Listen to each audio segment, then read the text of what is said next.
Kasi meron ang pinoto ko. Hindi na po magiging Guwapa.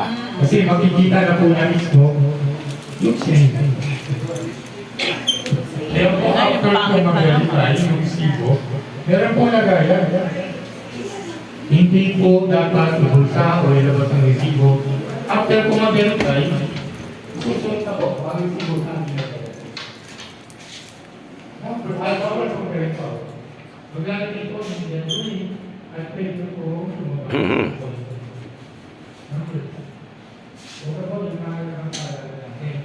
Yung ating pong karota ay mayroong factor para posisyon.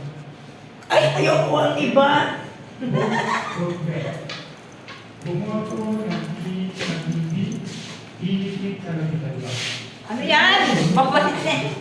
Balitan yung mukha nga. Isigi aswak. Ay, isigi aswak. Kakailamos ka dyan. Daw. At dahil Sa Ano yun? Balitan Ba't natin yung muso nun? Ay, lalo akong naiba.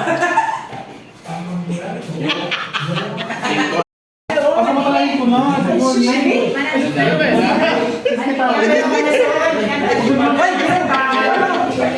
Ano ba ganyan?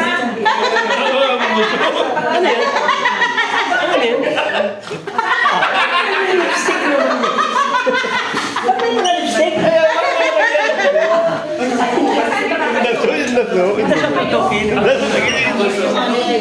i-estimate mo lahat yan.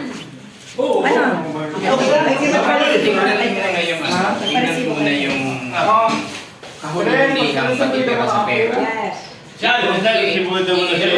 Isama pa rin. Samay ako doon. Oo. Kasi yung programa, ay dyan ang pag-usapan na naman ay parang... walang totoo. Pangit. Yun ang process na dapat.